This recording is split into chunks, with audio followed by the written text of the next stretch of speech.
Šiame kanale pasakojamos tikrais faktais paremtos istorijos. Dauguma jų gali būti šokiruojančios, baisios ar net emociškai nepakeliamos.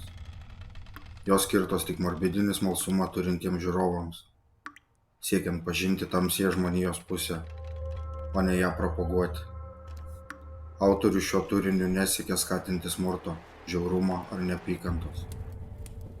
Šis video nerekomenduojamas mažiau nei 18 metų turintiems bei silpnų nervų žiūrovams, kadangi jame bus rodoma medžiaga, galinti šokiruoti ar sukrėsti.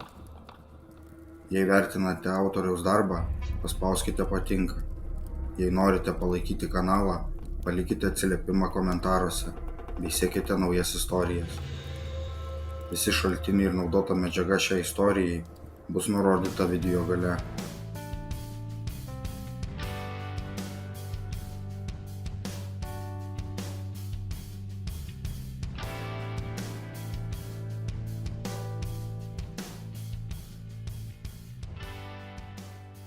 Tūkstantis 1979 metais, kaip ir dauguma Los Andželo gyventojų, mane siaubingai išgąsdino Bitakerio ir Norriso žmogžudysčių detalės.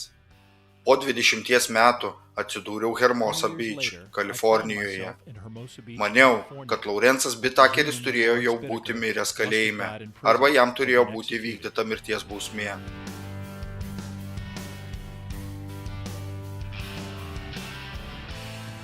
Buvau priblokštas sužinojęs, kad Bitakeris gyvas ir vis dar laukia mirties bausmės San Kventino kalėjime.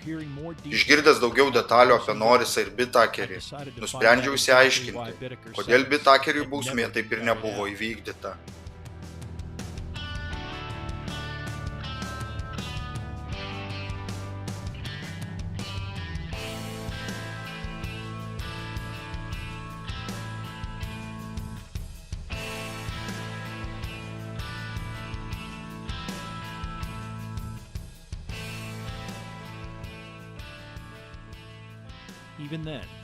Net ir tada prireikė daug metų, kol kas nors, bet kas, panoro su manimi pasikalbėti apie Laurenso Bitakerio nusikaltimus ir bausmę.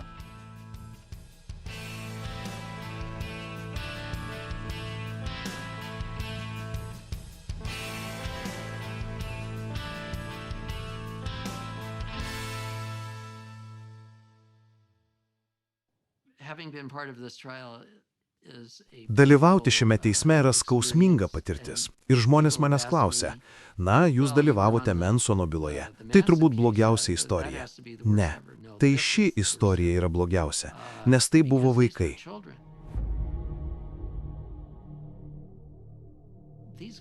Visos šios mergaitės buvo malonios mergaitės, ne viena neturėjo teistumo ar panašiai. Tai buvo mergaitės, kuriomis didžiuotumėtės turėdami savo dukterimis. Savo įžanginėje kalboje Key apibūdino kaltinamąjį kaip puikų vyrą, kurio IQ yra 138, bet itin smurtaujantį vyrą. Jis prisiekusiesiems pasakė, kad Bitakeris buvo 5 mergaičių pagrobimo, išžaginimo ir nužudymo sumanytojas. Key taip pat išsamiai aprašė, kaip Bitakeris kankino kai kurias savo aukas replėmis ir ledo kirtikliais. 2 kūnai niekada nebuvo rasti. Gynybos advokatas Albertas Garberis teigia, kad teismas turėtų teisti pagrindinį kaltinimo liudytoją Roy Norrisą, o ne Bitakerį. Garberis teigia, kad Norrisas yra seksualinis nukrypėlis, kuris patiria seksualinį malonumą, terorizuodamas savo aukas. Norrisas prisipažino kaltu dėl tų pačių kaltinimų, tačiau sutiko liudyti prieš Bitakerį, kad išvengtų mirties bausmės. 1979 metų lapkričio 1 dieną, ankstyvų rytą, bėgikė pasiekė šią vietą, kur rado nuogą, sudraskytą paauglės kūną. Šis atradimas paskatino suimti ir ištirti 2 buvusius nuteistuosius už jos ir 4 kitų jaunų mergaičių nužudymą. Žinoma, vienintelis kūnas, kurį turėjome šioje byloje ir kuris buvo rastas iš karto, buvo Lynette's Ledford, nes Bitakeris norėjo pamatyti spaudos reakciją.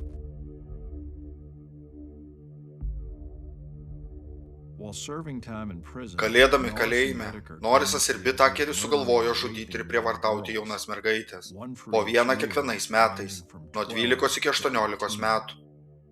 Laurensas Sigmundas Bitakeris buvo 39 metų lygtinai paleistas asmuo, paleistas iš Kalifornijos vyrų kolonijos San Luis Obispo 1978 metų lapkritį. Jis atliko mažiau nei 4 metus kalėjime, pripažinę savo kaltę dėl lengvesnio kaltinimo, užpuolimo mirtinu ginklu, kaip peiliu dūrė prekybos centro darbuotojų į krūtinę, bandydamas išvengti areštų už vagystę parduotuvėje. Bitakeris turėjo ilgą teistumų istoriją. 18 iš 20 ankstesnių metų jis praleido valstybinėme kalėjime už 11 atskirų teistumų. Nepaisant 138 intelekto koeficiento ir $1000 per savaitę mokamo kvalifikuoto mechaniko darbo, 1975 metais atlikta psichiatrinė apžiūra Bitakeriui diagnozavo sunkų asmenybės sutrikimą, antisocialų asmenybės sutrikimą. Joseph Jacksonas buvo ir Norriso, ir Bitakerio draugas. Norrisas susipažino su Jacksonu, kai už išžaginimą abu buvo įkalinti Tuskaderos valstijos psichiatrijos ligoninėje. Išėję iš kalėjimo, Norrisas ir Bitakeris susitiko su Jacksonu. Jie pradėjo fotografuoti jaunas mergaitės, ypač Strand rajone. Visada perpildyta paauglių mergaičių. Tai buvo puikia vieta Norrisui, Bitakeriui ir Jacksonui ieškoti potencialių aukų. Lapkričio pradžioje Norrisas pasiguodė Jacksonui, kad jis su Bitakeriu iš tikrųjų nužudė kai kurias iš jų jaunų mergaičių. Jacksonas ėmė bijoti dėl savo 13 ir 17 metų dukterų bei savo gyvybės. Jis kreipėsi į įvairias teisėsaugos institucijas. Šerifo nužudymo byla buvo tokia. Na, o kur yra kūnai? Kadangi Jacksonas negalėjo nurodyti jokių kūnų buvimo vietos, dauguma teisėsaugos institucijų nesidomėjo jo informacija. Tačiau su juo susitikęs Los Andželo policijos departamento detektyvas pasakė: žiūrėk, jei sakai, kad šios žmogžudystės įvyko Pietų įlankoje, kodėl nepaskambini Pietų įlankos agentūroms ir nepasiteirauji, ar kuris nors iš ten esančių policininkų tuom nesidomėjo? Galiausiai jis kreipėsi į Paulą Binumą iš Hermosa Beach policijos departamento. Jis buvo pirmasis asmuo, kuris rimtai priėmė Josepho Jacksono informaciją. Pirmas dalykas, kurį jis padarė, buvo tai, kad nusprendė pradėti Roy Norriso stebėjimą. Jau per pirmasias dienas Norrisas buvo pastebėtas kraunantis marihuaną į krepšius savo bute Redondo Beach. Kadangi tai buvo lygtinio paleidimo sąlygų pažeidimas, Norrisas buvo suimtas. Po Bitakerio suėmimo jo mikroautobusas buvo konfiskuotas, o išsamios kratos metu buvo rasta daugybė įkalčių, įskaitant kasetę. Norrisas manė, kad galiausiai jam bus pateikti kaltinimai dėl šių nusikaltimų. Taigi iš dalies bijodamas mirties bausmės ir iš dalies jausdamas kaltę dėl to, ką padarė, jis sutiko su susitarimu dėl kalties pripažinimo bei liudyti prieš Laurensą Bitakerį. Lapkričio 28 dieną man paskambino Bitelmas ir pasakė, kad Roy Norrisas nori su manimi pasikalbėti apie keletą žmogžudysčių. Paklausiau: Roy Norrisas? Žinau tą vardą. Ir pasakiau: leiskite man pamatyti jo kaltinimo aktą.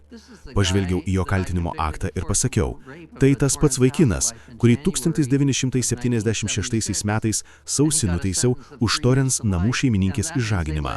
Jam buvo skirta nuo 3 metų laisvės atėmimo bausmė iki gyvos galvos. O tai reiškia, kad jie jį paleido po 3 metų. Jis 5 metus praleido Ataskadero valstijos psichiatrijos ligoninėje ir buvo paleistas 3 mėnesius prieš išprievartaudamas Torrance namų šeimininkę. Ataskadero psichiatras pasakė: o, jam viskas gerai, jokių problemų. Taigi jie jį paleido. Taigi priežastis, kodėl jis atsidūrė Ataskadero ligoninėje, buvo ta, kad San Diego valstijos universiteto miestelyje užpuolė studentę. Nieko jai nesakė.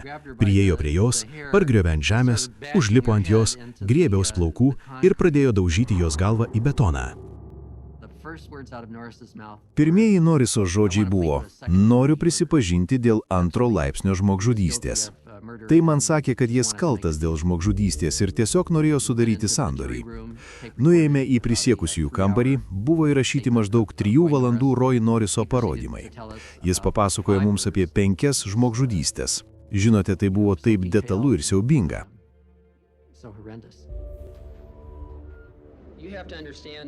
Reikia suprasti, kad tokiais atvejais, kai žmogžudystėje dalyvauja du žmonės, kasgi kitas, jei ne tie du žmonės. Kartais reikia pasikliauti vienu iš jų ir stengtis kuo geriau nuspręsti, kuris iš jų yra mažiausiai kaltas, o kuris sako tiesą. Noriso prisipažinimo detalės galiausiai leido Steve'ui Kėjui gauti visišką Los Andželo šerifo departamento paramą. Pasakiau, turiu į šią bylą įtraukti šerifo žmogžudysčių skyrių. Tai tiesiog per didelė byla. Jums, kurie daugiausia dėmesio skiriate šiai bylai. Tai buvo visiškai kitokio tipo žmogžudystės byla. Čia žinojome, kas kalti, bet neturėjome jokių kūnų. Na, taip, gerai. Išsiaiškinome, kad Sunlende, Tujungos rajone, turime vieną Lynetės Ledford kūną. Liūdnai pagarsėjęs Lynetės Ledford įrašas buvo tikras, kraupaus Noriso ir Bitakerio smurtinio užpuolimo įrodymas. Šis įrašas buvo toks žiaurus, kad kai Steve'as Kėjus jį leido perklausyti kiekvienam Roy Noriso advokatui, vienas pareikalavo jį išjungti, o kitas išbėgo iš kabineto. Vienas advokatas atsistojo ir išbėgo iš bibliotekos ir aš jo nemačiau 3 mėnesius po to, o kitas paprašė manęs išjungti įrašą. Manau, kad jis kreipėsi į Josephą Jacksoną ir papasakojo apie žmogžudystės, nes jautėsi kaltas ir gailėjosi. Taigi aš kreipiausi Norisą dėl visų kaltinimų. Norėjau 5 bausmių iki gyvos galvos. Žinoma, nebuvo jokių abejonių, kad jei Norisas paliudys, jis išvengs mirties bausmės. Dėl susitarimo dėl kalties pripažinimo, Norisas sutiko nuvesti teisėsaugos pareigūnus į kūnų buvimo vietas. Yra daug prisiekusiųjų, kurie, nagrinėdami žmogžudystės bylą, nori pamatyti aukų kūnus. Nuvykome į Glendor Ridge greitkelį ir norėjome, kad Norisas parodytų, kur jis ir Bitaker numetė Cindy Schaeffer. Na, Cindy taip ir neradome.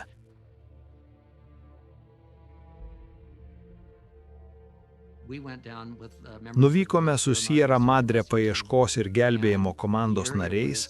Vietovė buvo apaugusi, o šalia manęs buvo gydytojas ir jis matė kaulų pėdsaką.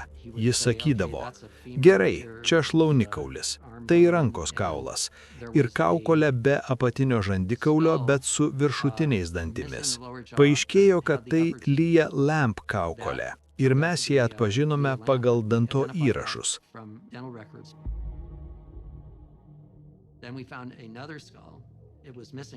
Tada radome kitą kaukolę. Jai trūko visų dantų, bet joje buvo įsmeigtas ledo kirtiklis per ausies kanalą. Po paieškų kalnuose maniau, kad daugiau nieko nerasime, nes lyjo liūtis. Dalis Glendoros kalno kelio netgi buvo nuplauta. Nėra jokios galimybės, kad jei būtume atvykę po savaitės, vis dar būtume radę Jackie ir Leah palaikus, kadangi jie būtų tiesiog nuplauti. Po to, vasario pabaigoje, pateikiau visus kaltinimus dėl žmogžudystės.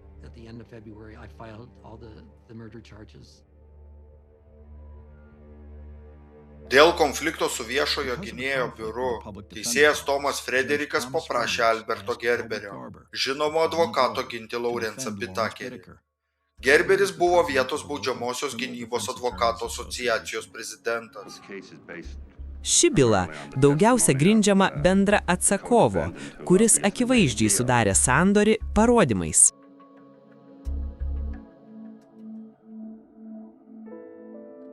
Ji praleido visą vasarą su mumis. Labai šilta, labai mylinti. Jis manė, kad Cindy tiesiog puiki. Kai pakviečiau ją atvykti, ji man pasakė, kad norėtų susirasti darbą ir dirbti visą vasarą. Ji dalyvavo pokalbyje dėl darbo, kurį gavo. Nuvežiau ją į Švento Andriejaus presbiterijonų bažnyčią, esančią D Avenue ir Ramiojo vandenyno pakrantės greitkelio kampe, dalyvauti vyresniųjų bendrijos susirinkime. 7:25 minutės ji išlipo iš automobilio priešais bažnyčią.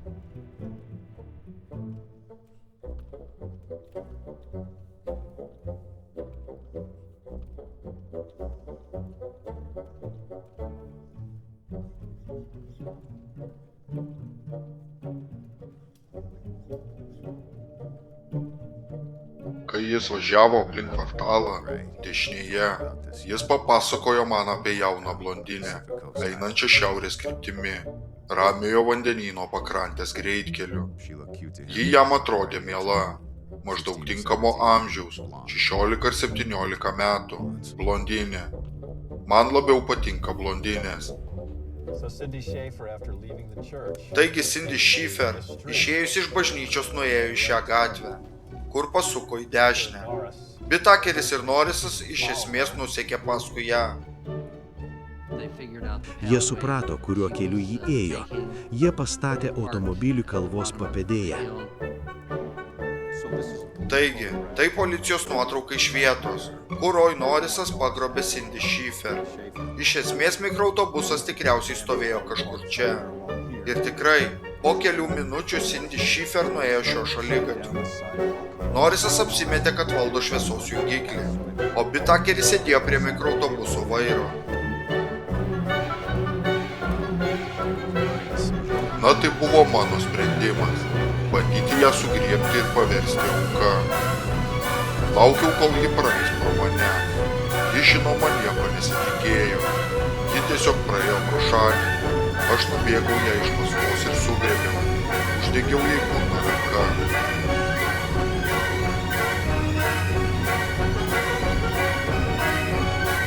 Šiek tiek nejauku žiūrėti šią nuotrauką ir žinoti, kad stovi toje vietoje, kur įvyko kažkas tokio baisaus. Vos tik įlipome į mikroautobusą, Laris skubiai nuvažiavo. Laris pagarsino radiją, kad bet kokius riksmus nustelbtų pats radijas.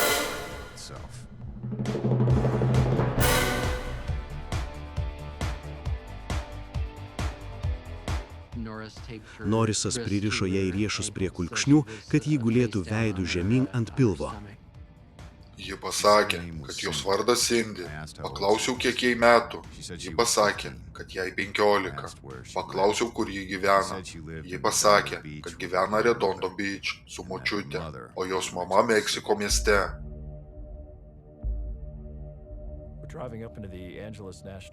Važiuojame į Los Andželo nacionalinį mišką, virš Glendoro miesto Kalifornijoje. Esame maršrute, kuriuo Bitakeris ir Norrisas nuvyko į vietas, kur nužudė 4 iš 5 savo aukų. Šiandien vyksime į tas pačias vietas ir tiesioginė prasme seksime ne tik Roy Norriso ir Lawrence Bitakerio, bet ir jų aukų pėdomis.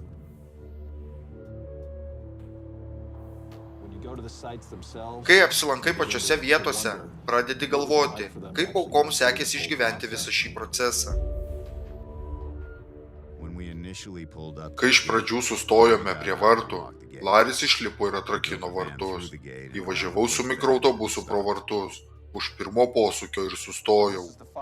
Taigi štai gaisrinis kelias, kuriuo Norrisas ir Bitakeris vairavo mikroautobusą.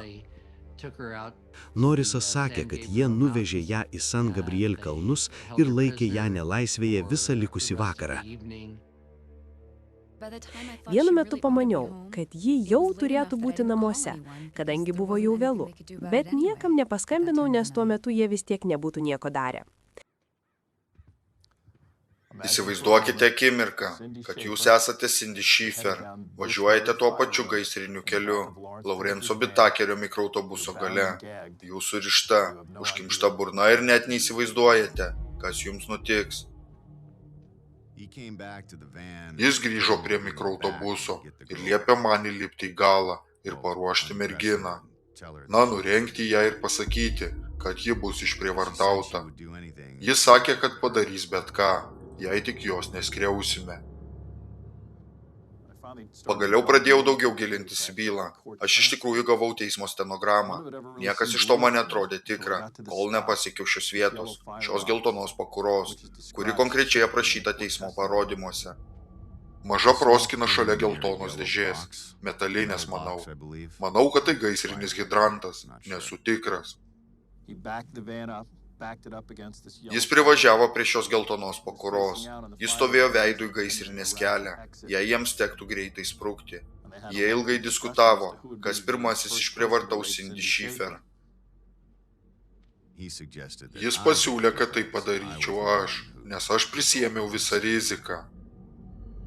Aš pradėjau prievartauti Cindy. Likusį vakarą jie abu ją kelis kartus išprievartavo ir kažkuriuo metu ji suprato, kad pateko į didelę bėdą. Ji paklausė Norriso, ar ketini mane nužudyti? Norrisas atsakė, o ne, mes duosime tau marihuanos ir viskas bus gerai. Bandžiau jai pasakyti, kad gailiuosi už tai, ką padariau, arba už tai, ką padarėme mes. Pasakiau jai, kad jai sumokėsime. Užrašiau savo vardą ant popieriaus lapo, adresą ir telefono numerį. Jei ji kada nors norėtų, kad jai atsilyginčiau. Norrisas ir Bitakeris vėl išlipo iš mikroautobuso ir kartu 90 minučių diskutavo. Galiausiai Bitakeris įtikino Norrisą, kad ne, jie negali pasigailėti Cindy Schiffer, jie turės ją nužudyti. Ji paklausė, jei ketinate mane nužudyti, ar leisite man pasimelsti prieš nužudydami mane? Na, jie net neleido jai pasimelsti.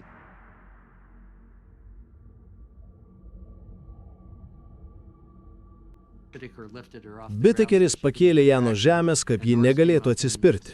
Tada priėjo Norrisas ir bandė ją pasmaugti. Jis pamatė ją verkiančią ir gaudančią orą, todėl nebegalėjo to daryti ir atsitraukęs apsivėmė ir turėjo iš vėmalų išsitraukti savo dirbtinius dantis. Bitakeris iš mikroautobuso galo ištraukė užtraukėją, uždėjo jį ant jos kaklo ir taip stipriai suveržė, kad ją nužudė, o užtraukėjas perrėžė jai gerklę.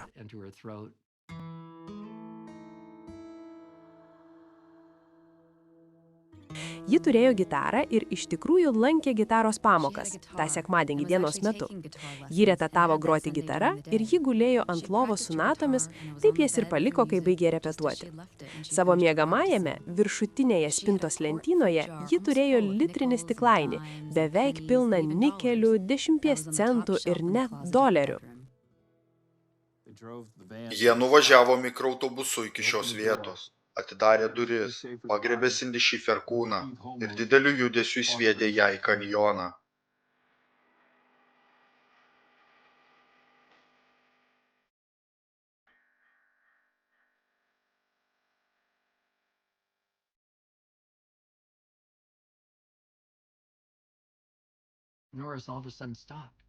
Norrisas staiga sustojo ir tarė, o ne, ten buvo mergina. Ir aš net neprisimenu jos vardo, nes ji manęs per daug nejaudino, todėl net neprisimenu jos vardo, bet ji buvo antroji. Antroji Norriso ir Bitakerio auka buvo mergina vardu Andrea Hall, kurią jie paėmė autostopu. Liepos 8 dieną važiavome į paplūdimį. Sustojome ir pastatėme automobilį Manhattano paplūdimyje prie McDonald's. Andrėja ketino važiuoti į Redondo paplūdimį, kai pavalgysime. Ji ketino važiuoti autostopu. Ji ketino važiuoti į Rei namus, savo vaikino namus. Jie vėl ieškojo aukų ir pamatė blondinę, keliaujančią autostopu kitoje gatvės pusėje, priešais KFC. Tai buvo vieta, kur Laurensas Bitakeris nusprendė, kad nori įsodinti Andrea Hall į savo mikroautobusą. Bitakeris ir Norrisas važiavo į pietus, Sepulvedos gatve, Manhattano paplūdimio link, ir pastebėjo Andrea Hall, stovinčią tiesiai priešais Kentucky Fried Chicken, kurio jau senai nebėra. Jis liepė man tuo metu lipti į galą. Nuėjau į mikroautobuso galą, pasislėpiau po lovų už žalios lovatėsės, kuri kabojo iki pat grindų. Laris toliau sustojo ir paklausė Andrėjos, ar ji norėtų pasivažinėti. Jis sutiko ir įlipo vidun. Signalas Norrisui imtis veiksmų buvo, kai Bitakeris paklaus potencialios aukos, ar ji norėtų šalto gėrimo iš šaldiklio, esančio mikroautobuso gale. Galiausiai jis paklausė, ar ji norėtų ko nors šalto atsigerti. Tai gal nori nueiti į galą ir atsigerti šalto gėrimo? Aš ten gale turiu šaldiklį, eik tiesiog ir pasiimk. Ir ji sutiko. Aš žiūrėjau pro lovatėsę, kiek galėjau matyti, o jie atsidarė šaldiklį ir paėmė kažkokį gėrimą. Aš išlindau iš po lovatėsės. Ji mane pamatė. Ji pradėjo rėkti ir puolė prie mikroautobuso priekio. Ji įnirtingai priešinosi, bet noris buvo didelis.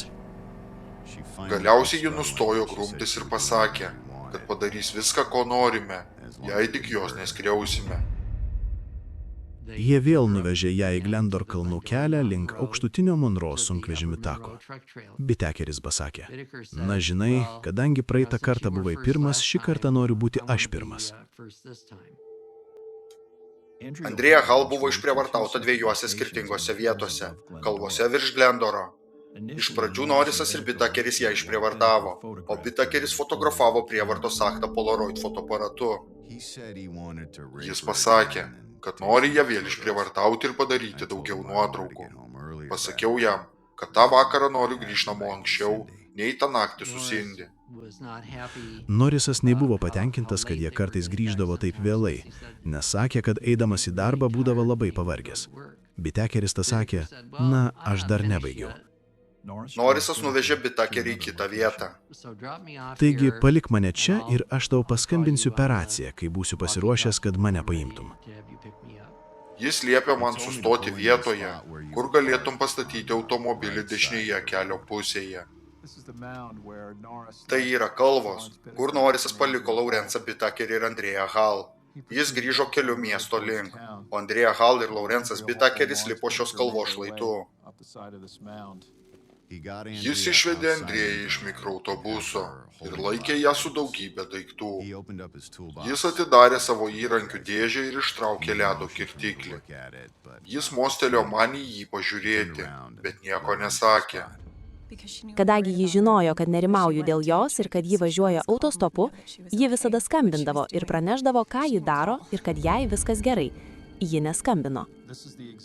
Tai yra tiksli vieta, kur Laurensas Bitakeris nusivedė Andrea Hall, vėl ją išprievartavo ir nužudė.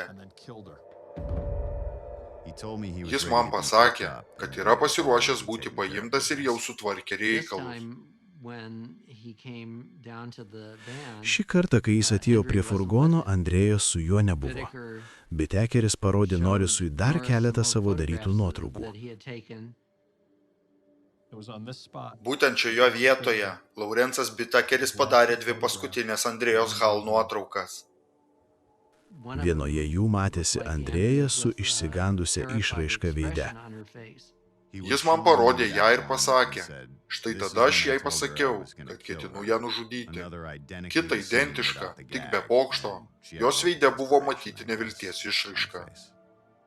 Norrisas paklausė, na kaip tau pavyko išgauti tokią išraišką jos veide? O Bitekeris atsakė, na aš jai pasakiau, kad ketinu ją nužudyti, bet kad išklausysiu visas jos pateiktas priežastis, kodėl neturėčiau to daryti. Jis sakė, kad ji negalėjo sugalvoti daug priežasčių.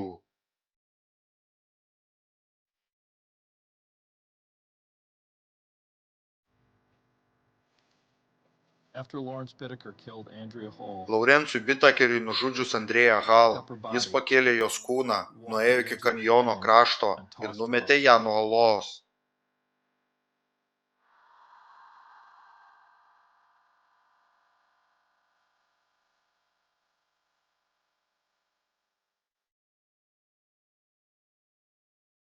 Rugpjūčio 29 dieną buvo mano dukters 14 gimtadienis. Pasiėmėme visus vaikus ir nuėjome į Shakey's Pizza, o tada grįžome namo. O Jackie ir Leah ginčijosi dėl šio mažo berniuko.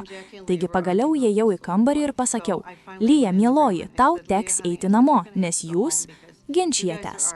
O ji gyveno už 2 namų. Tada man tai bloga buvo, priėjau aplankyti Leah, apkabinau ją ir pabučiavau ją ir pasakiau, myliu tave, mieloji. Atsiprašau, nenorėjau įžeisti tavęs. Ta patį vakarą Jackie priėjo prie manęs ir Čeko, ji mus apkabino ir pasakė, myliu jūs, brangieji. Ji pasakė, norėčiau, kad būtumėte mano tėvai. Jos buvo tiesiog nuostabios, mielos mergaitės. Mano žmona Terry kalbėjo apie savo draugę Ingrid dar prieš mums persikeliant į Kaliforniją. Jackie gyveno pas tuos žmonės, nes Terry Dichtel ir Jackie mama buvo geriausios draugės. Taigi tai buvo tarsi atostogos prieš prasidedant viduriniai mokyklai. Jackie ir Leah jau kurį laiką gyveno pas mus. Ta rytą Jackie ir Leah paklausė manęs, ar galėtų nuvažiuoti į paplūdimį. Aš jų paklausiau, na, kaip jūs ten nuvyksite? O jos atsakė, na, važiuosime autobusu. Tai buvo paskutinis kartas, kai mačiau Jackie ir Leah gyvas. Jos stovėjo priešais autobuso stotelės suolelį Pier Avenue. Akivaizdu, kad jos ėjo į paplūdimį. Viena turėjo paplūdimio rankšluostį, kita gobeleną. Autobuso suoliukas, ant kurio sėdėjo Jackie ir Lėja, tikriausiai buvo kažkur čia pat, šioje vietoje. O Norrisas ir Whittakeris buvo pasistatęs automobilį prie to šviesoforo, esančio Ramiojo vandenyno pakrantės greitkelyje. Kai jie pamatė Lėją ir Jackie, jie sustojo ir paklausė, ar jos nori, kad jie savo mikroautobusu pavėžėtų jas iki paplūdimio. Sustojome prie autobusų stotelės, kur stovėjo šios merginos. Paklausiau jų, ar jos nori, kad jas pavėžėtumėm, ir jos sutiko.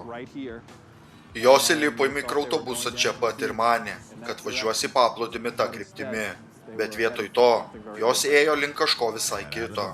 Išlipau iš mikroautobuso, atidariau šoninės stumdomas duris ir jos abi iššoko ant grindų. Uždariau duris. Whittakeris pajudėjo nuo šaligatvio ir patraukė link paplūdimio Pier Avenue.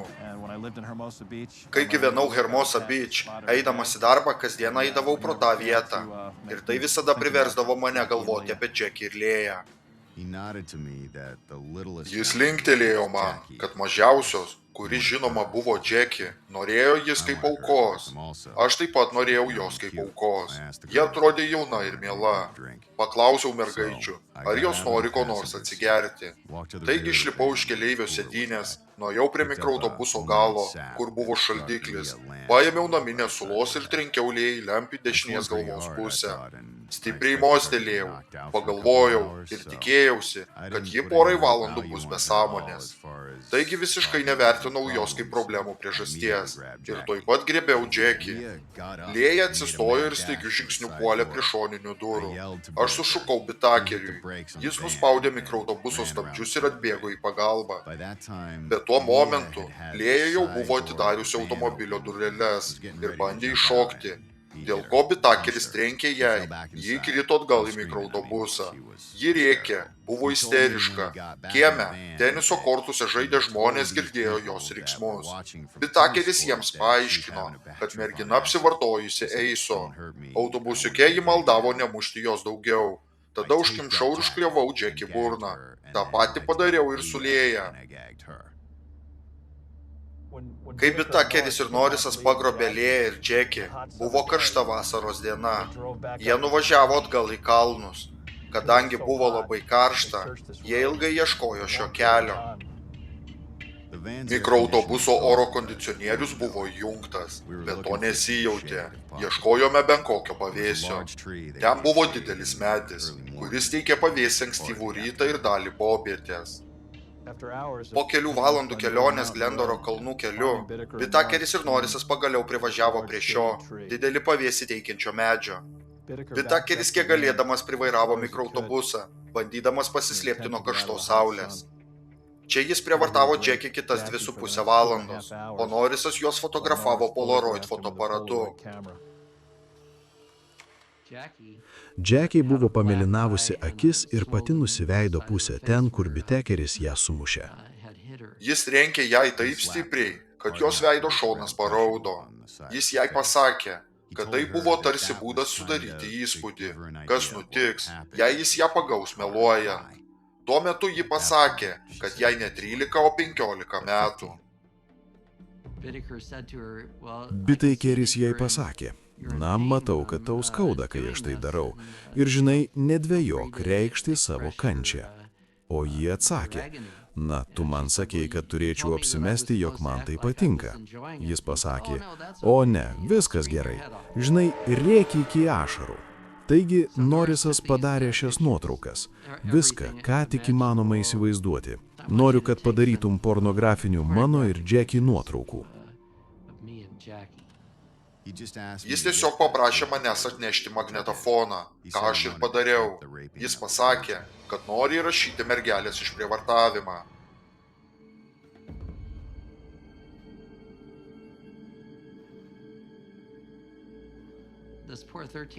Ši vargšė turėjo stebėti visą tai, kas vyko su Jackie, ir ji tiesiog verkė bei drebėjo, bet jie jos neprievartavo. Ji buvo tyli ir kiekvieną kartą, kai ją pažiūrėdavau, ji atrodydavo taip, lyg maldautų ar kažką panašaus. Man nepatiko ją žiūrėti. Mano dukra atėjo pas mane ir klausė, mama, ar galiu nuėti į paplūdimį ir susitikti su merginomis? Aš pasakiau, taip, eik, mes tuoj pat būsime. Na, ji apsisuko ir tuoj pat grįžo ir pasakė, mama, jų ten nėra. Aš paklausiau, ką turiu omenyje sakydama, kad jų ten nėra. Taigi mes iškart nuėjome žemyn ir pradėjome ieškoti merginų. Mes visur ieškojome, neradome jų. Grįžome, paskambinome policijai, bet jie nieko nedarė. Taigi vėl vidurnaktį paskambinome policijai. Jie vis tiek nieko nedarė. Taigi kitą rytą paskambinau Ingrid ir pasakiau jai, kad jos dukra dingo. Ji išėjo ir mes su ja apėjome visus paplūdimius. Visur ieškojome. Ir vos nepatyriau nervinio išsekimo. Mano uošviai buvo ten, mano buvę uošviai atvyko aplankyti savo anūkų ir jie ten buvo, o aš atrodžiau tiesiog katastrofiškai. Jie buvo kaip mano paties vaikai.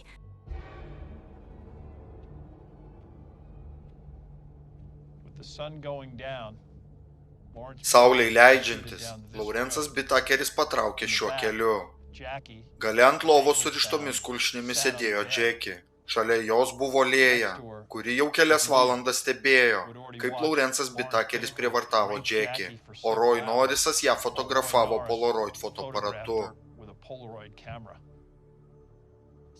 Taigi šie du nusprendė ten praleisti naktį ir pakaitomis miegoti, kad vienas liktų budėti. Kalbėjomės apie ją, apie jos patirtą skausmą ir kad leisime jai šiek tiek pailsėti, kol ją vėl išprievartausime. Pamiegojome. Bitakeris miegojo šalia Jackie. Jis liudijo taip, lyg būtų mechanikas, keičiantis automobilio alyvą.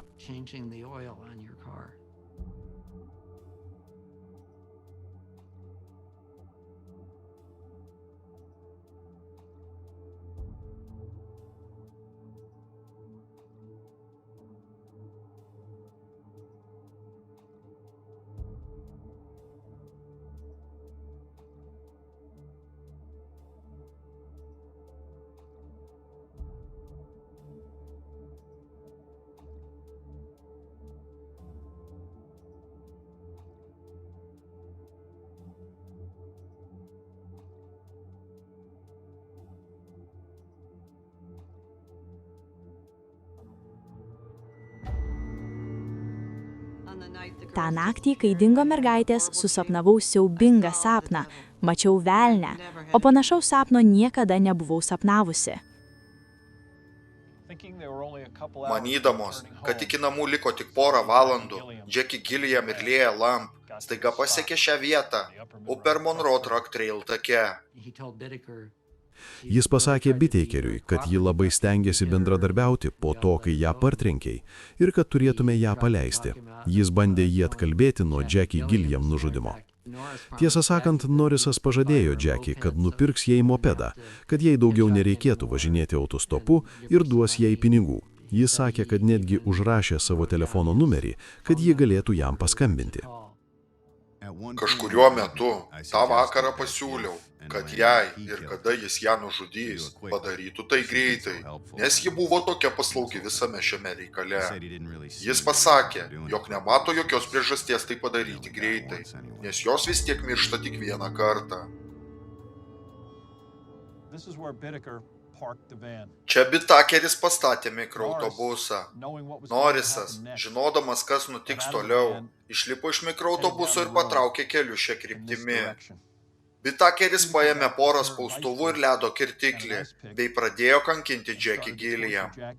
Norrisas girdėjo Jackie klyksmą beveik už 15 metrų nuo mikroautobuso.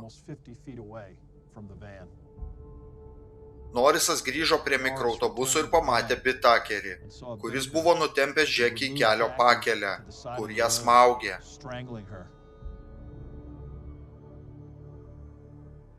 Kai Jackie mirė, Bitakeris grįžo, atidarė mikroautobuso dureles ir paėmė Lėją, kuri buvo be sąmonės lovoje nuo migdomųjų, ir palydėjo ją, sakydamas jai, kad tai paskutinis kartas, kai išeini iš mikroautobuso, kol mes tave parvešime namo. Vietoj to, Bitakeris paėmė kūjį ir trenkė ją į pakaušį. Kai ji nukrito, jis ją pakėlė ir pradėjo smaugti. Norisas toliau ją daužė kūju. Bitakeris ir Norisas nuvedė Lėją prie olos krašto ir numetė. Tada jie grįžo prie Jackie kūno, nutempė ją ir numetė nuo olos. Tada Norisas ir Bitakeris įsėdo atgal į mikroautobusą ir grįžo namo. Kitą dieną jie grįžo į darbą po darbo dienos atostogų.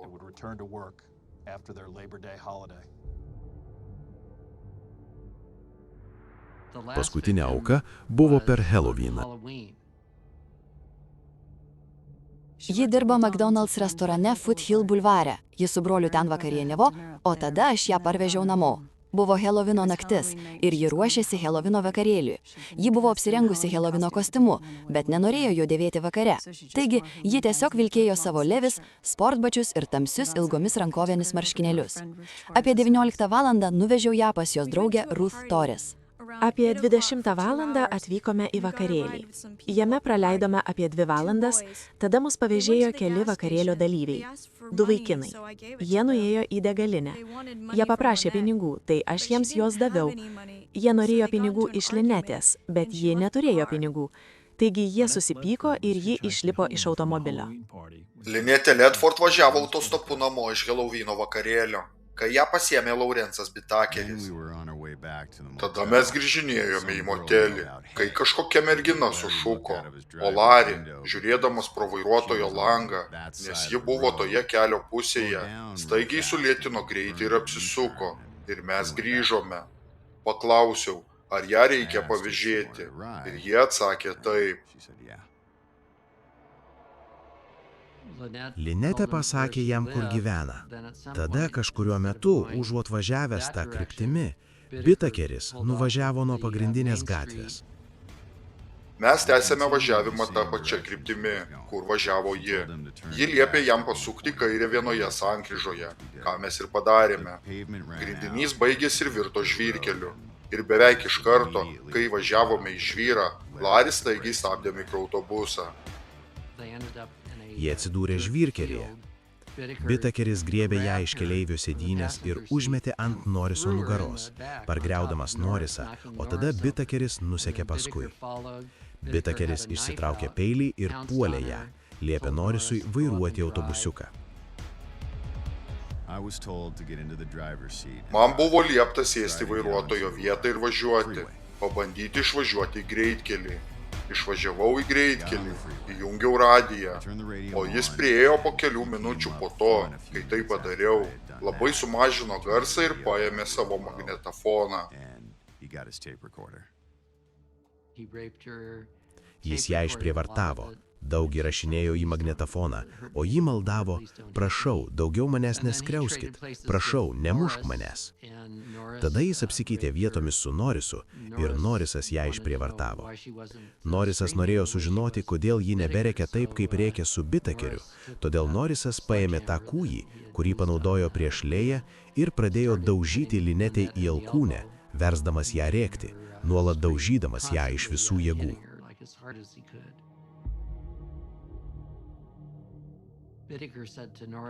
Bitakeris pasakė Norisui, žiūrėk, aš jau nužudžiau visas ankstesnes, o tu nieko nenužudei, tai kodėl dabar tau jos nenužudis?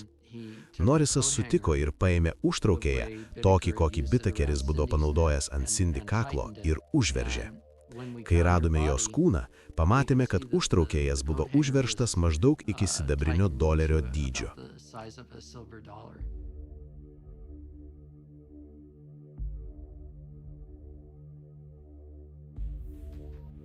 Bitakeris pasakė, ei, ar nebūtų šaunu išmesti jos kūną kažkieno kieme?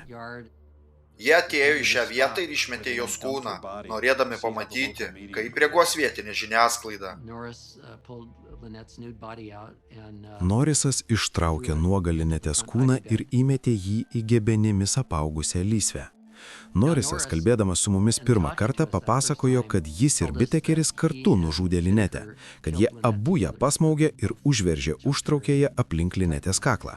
Bet vėliau prisipažino, kad ne, iš tikrųjų jis ją nužudė. Juosta, kurią radome Bitekerio automobilyje, yra tiesiog baisiausias dalykas, kokį tik galite išgirsti.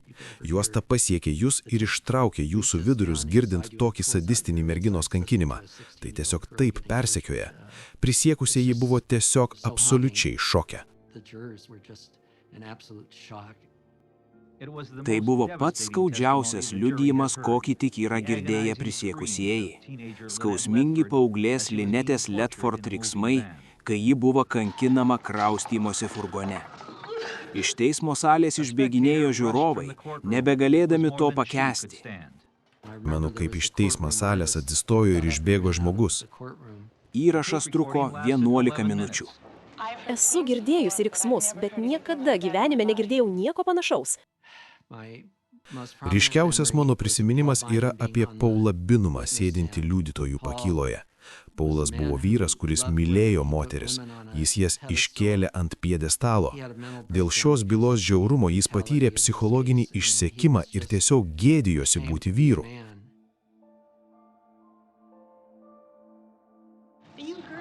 Akivaizdu, kad esate tai girdėję jau kelis kartus anksčiau ir regis tai vis dar jūs giliai veikia.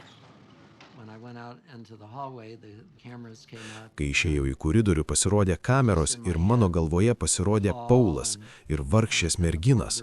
Ir aš žinojau, kad jos visos buvo kankinamos, bet tiesiog praradau sąmonę.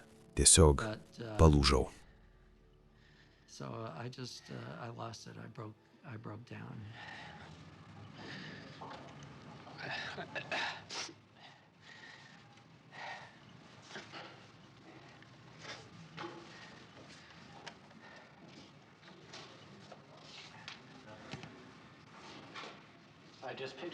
Aš tiesiog įsivaizdavau tas merginas ir kaip vienišos jos mirė.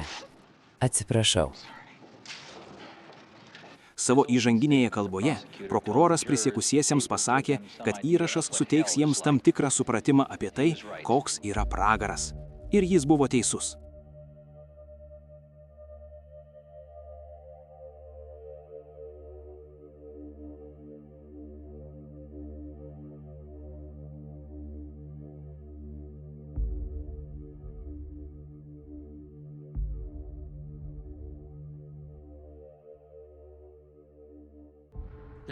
Kryžminėje apklausoje buvo du ryškus momentai. Ir aš nerimavau dėl kryžminės apklausos, nes čia buvo vaikinas su 138 IQ ir pagalvojau, oi, bus sunku. Bet paaiškėjo, kad jis turi 138 IQ, bet neturi sveiko proto. Taigi, uždaviau jam klausimą.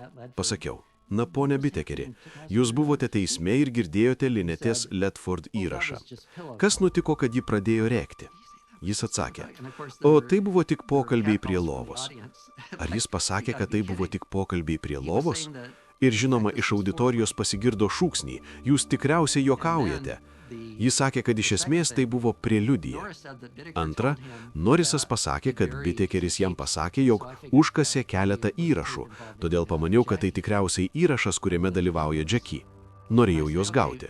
Ir aš sakau, gerai, ponia Bitekeri, noriu, kad žemėlapyje parodytumėte, kur užkasėte įrašą ar įrašus ir nuotraukas. Tada Bitekeris pasakė, na, aš priimsiu 5. Teisėjas pasakė, na, jei priimsite 5, aš panaikinsiu visus jūsų parodymus. Taigi geriau nuspręskite, ar atsakysite į klausimą. Žinoma, nenorėjau, kad jo parodymai būtų sugadinti, ypač ne po kryžminės apklausos. Jis vėl pažvelgė į žemėlapį ir tarė, nepamenu. Po to jis buvo kaip žuvęs. Kaip ir visi naujai atvykę į mirties bausmės vykdymo vietą, Laurensas Bitakeris kelias savaitės praleido viename iš 3 pastatų, kuriuose laikomi nuteistieji kaliniai, adaptacijos centre. Čia jis buvo paskirtas nuolatiniam paskyrimui. Jo nelaikė rimta saugumo grėsme ar vyresniuoju nusikalstamos gaujos nariu. Nuolatinis paskyrimas į adaptacijos centrą reiškia gyvenimą 5 ant 9 pėdų kamerose, aptvertose vėlinių tinklų, be natūralaus apšvietimo ir labai riboto kontakto su kitais žmonėmis. Leidžiama tik 3 dušai ir 2 valandos trukmės mankštos sesijos per savaitę, 12 ant 8 pėdų vėliniuose narvuose. Nors galiausiai jį galima įsiųsti į šiaurinį segregacijos skyrių, kuriame kali maždaug 100 mažiausiai rūpesčių keliančių nuteistųjų, kaip ir dauguma kalinių, Bitakeris buvo išsiųstas į 500 kamerų rytinį bloką. Tai nedidelis patobulinimas, lyginant su adaptacijos centru. Kiekvieną rytą maždaug 6 valandą Laurensą Bitakerį pažadina sargybiniai, patiekiantis pusryčius iš metalinio vežimėlio, kiekviename iš 5 rytinio bloko skyrių. Kaliniai pusryčiauja ir vakarieniauja savo kamerose. Pietus – tai popierinis maišelis su sumuštiniu ar kažkokiais vaisiais, patiekiami apie 11 valandą. Maždaug 7 valandą ryto norintys kaliniai gali paprašyti, kad jiems būtų leista išeiti į vieną iš 6 mankštos aikštelių. Pirmiausia, jie turi būti išrinkti ir surakinti pančiais. Dėl šio suvaržymo daugelis kalinių lieka savo kamerose. Dėl kitų kalinių priešiškumo Bitakeris niekada nepalieka savo kameros, išskyrus dušą pertvarkytoje savo lygio dalyje. Jei ir kada jis išeina, jis priskiriamas vienam kaliniui, kurį lydi 2 ginkluoti sargybiniai, dėl jo liūdnos reputacijos tarp kalinių. Paprastai jis laiką leidžia su knygomis iš kalėjimo bibliotekos, teisiniais dokumentais arba dažniausiai žiūrėdamas 13 colių spalvoto televizorių Zenit, nupirktą jam iš kalėjimo patvirtinto pardavėjo. Mirties bausme nuteistiems kaliniams neleidžiama dirbti ir jie nedalyvauja jokioje reabilitacijos programoje. Kalėjimo valgykloje jie gali išleisti iki $190 per mėnesį, tačiau šios pinigus gali skirti tik pašaliniai asmenys. Dažniausiai draugai ar šeimos nariai. Bitakerio tėvai mirė 9-ajame dešimtmetyje, o jis neturi šeimos, todėl bet kokie vizitai yra itin reti. Nėra oro kondicionieriaus, interneto ar sutuoktinių vizitų. Ir nors Bitakeris buvo teisėtai susituokęs ankstyvuoju įkalinimo laikotarpiu, jo sutuoktinė po 4 metų pateikė skyrybų prašymą. Taisyklės ir fizinis aprašymas negali tinkamai apibūdinti dabartinės Laurenso Bitakerio gyvenamosios vietos. Vienas kalinys kartą pasakė, įsivaizduokite vietą, kuri dvokia pasenusių prakaitų, aidi nuo nuolatinių riksmų ir tvyro pyktis, tai beprotybė, tai beprotybė. Čia nėra šilumos ir nėra emocijų, tik neapykanta.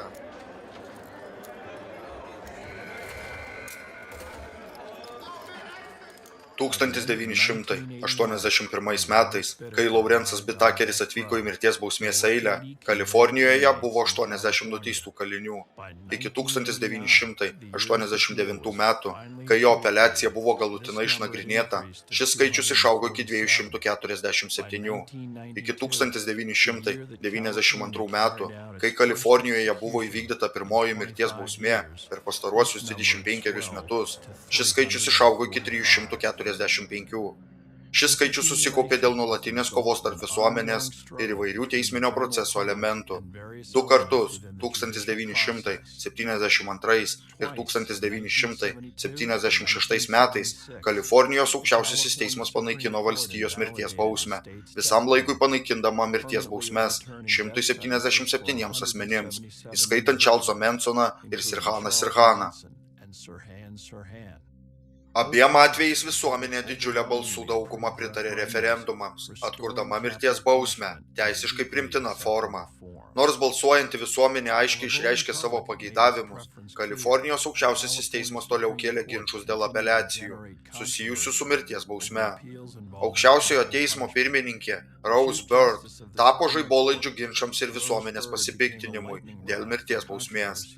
Iš 61 mirties bausmės bylos, peržiūrėtos jos kadencijos metu, 58 buvo panaikintos, o vyriausiai teisėja Bird balsavo už visus 61 bausmės panaikinimus.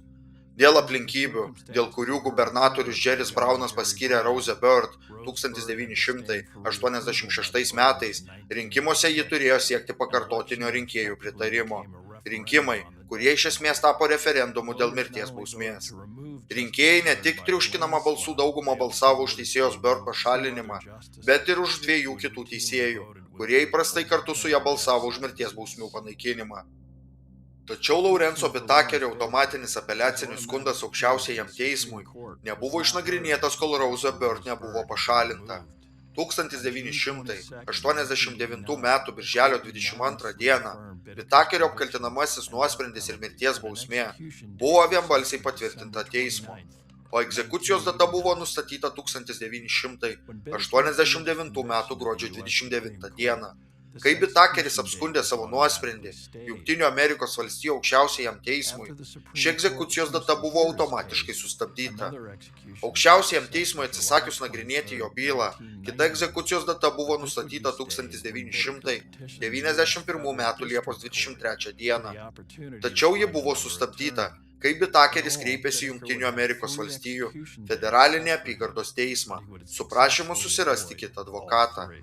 Iš viso Bitakeriui buvo paskirtos 3 egzekucijos datos, tačiau jam pavyko visų 3 išvengti. Laurensas Bitakeris dabar buvo tvirtai įsitvirtinęs prieblandos zonos procese tarp valstijos ir federalinių teismų dėl mirties bausmės. Kai nuteisto nusikaltėlio nuosprendis buvo patvirtintas valstijos lygmeniu, jis galėjo pateikti vadinamąjį prašymą išduoti habeas corpus raštą. Tai yra nuteisto asmens galimybė gauti teisių gynimo priemonę, remiantis tuo, kad jis laikomas pažeidžiant Jungtinių valstijų konstituciją ir įstatymus. Dėstau jau 32 metus. Esu daug rašęs apie habeas corpus. Taip pat toliau tvarkau apeliacinės bylas ir dažnai nagrinėju apeliacijas tų žmonių, kurių habeas corpus prašymai buvo atmesti kontekste. Kalifornijos aukščiausiasis teismas turi diskrecinę jurisdikciją, išskyrus mirties bausmės bylas. Mirties bylos iš Kalifornijos aukštesniojo teismo perduodamos tiesiai Kalifornijos aukščiausiajam teismui. Kalifornijos aukščiausiajam teismui priėmus sprendimą, byla gali būti perduota JAV aukščiausiajam teismui. Tačiau taip pat yra federalinė teismų sistema ir asmuo, kuris buvo nuteistas valstijos teisme ir išnaudojo visas valstijos apeliacinės teisės, gali kreiptis į federalinį apygardos teismą ir pateikti habeas corpus orderį. Jei jie pralaimi federalinėme apygardos teisme ir gauna apeliacinio skundo pažymėjimą, jie gali kreiptis į Jungtinių valstijų apeliacinį teismą, o tada gali prašyti aukščiausiojo teismo peržiūrėti sprendimą. Laurensas Bitakeris neapsiribojo vien tik baudžiamosios apeliacijos nagrinėjimu. Nuo 1983 metų, atstovaudamas savo pačiam, jis pradėjo kelti daugybę civilinių ieškinių, dažniausiai kalėjimo valdžiai, dėl tariamų konstitucinių pažeidimų.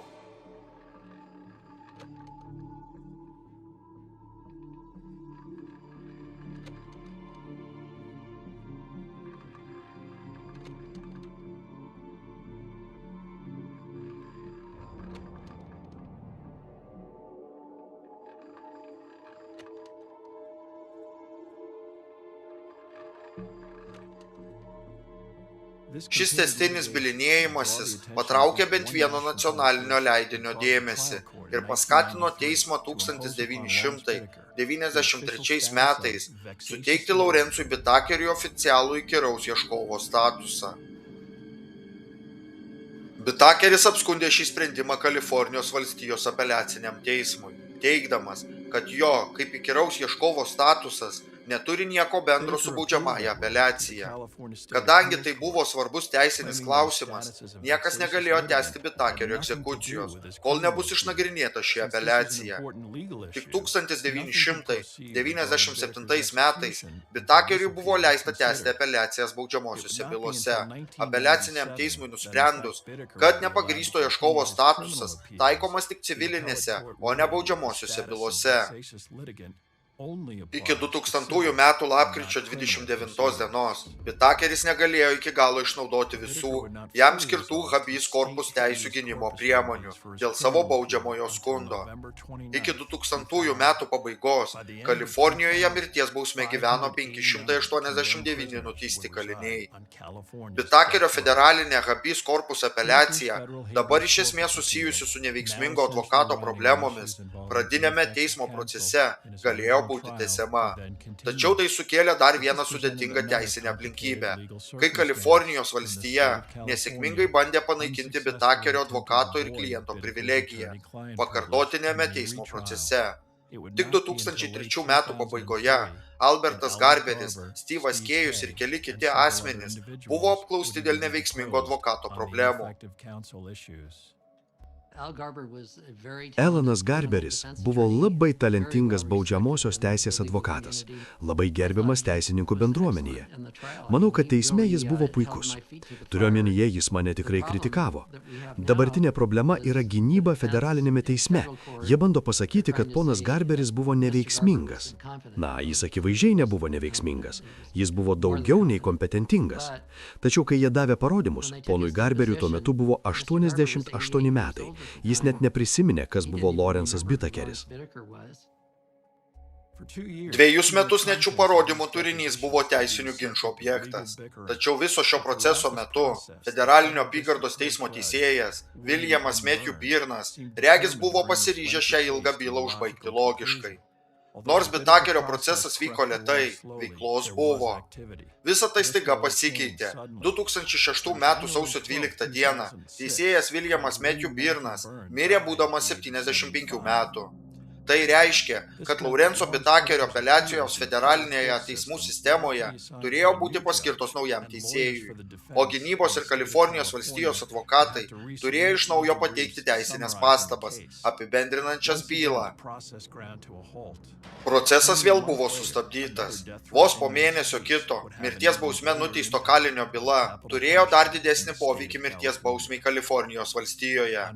2006 metų vasario 21 dieną Kalifornijos valstija turėjo įvykdyti mirties bausmę nuteistam prievartautojui ir žudikui Michaelui Moralesui.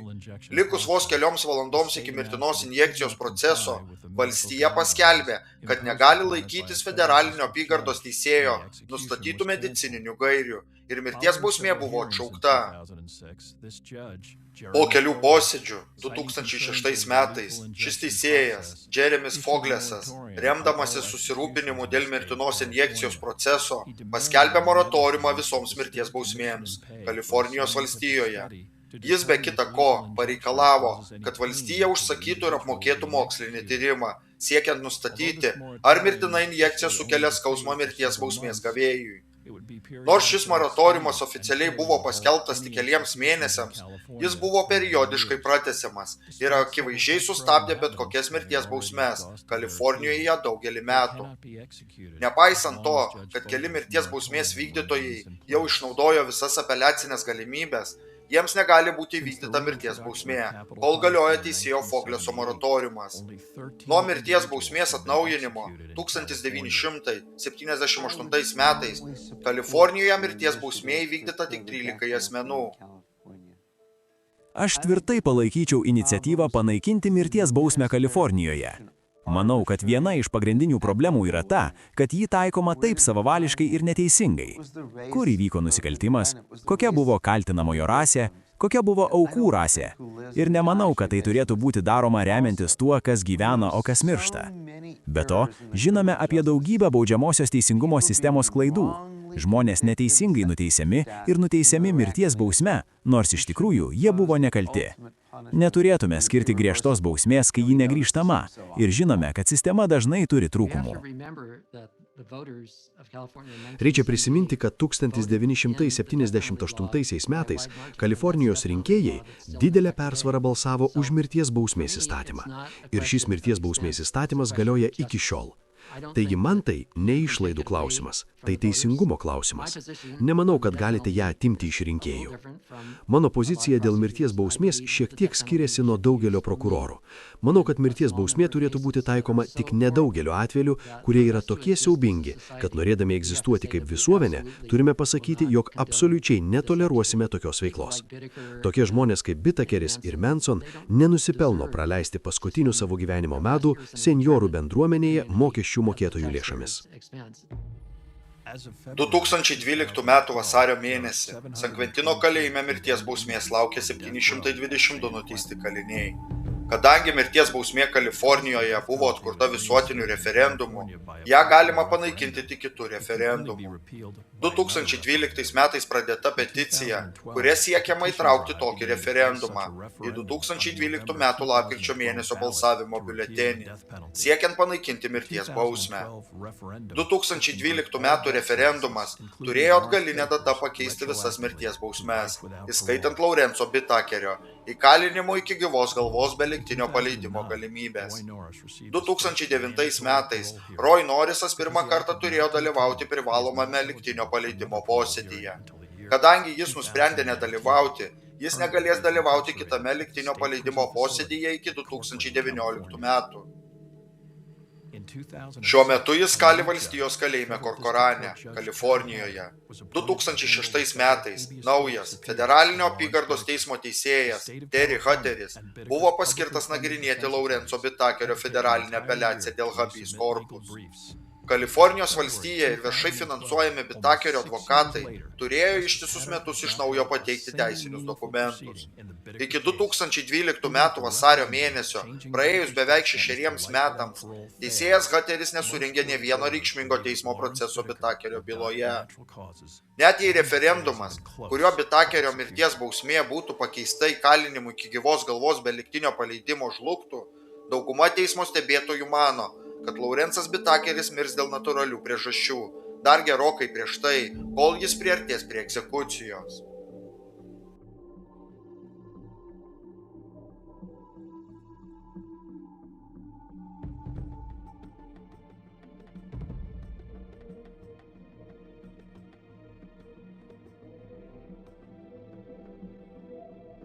Laurensas Bitakeris mirė dėl natūralių priežasčių, būdamas įkalintas mirties bausmės vykdyme San Kventino valstijos kalėjime 2019 m. gruodį, taip ir nesulaukė savo mirties bausmės įvykdymo. Roy Norrisas mirė 2020 metais, taip pat kalėjime. Teisingumas bent jau teisiniu požiūriu buvo įvykdytas, tačiau klausimas lieka atviras, ar to pakanka?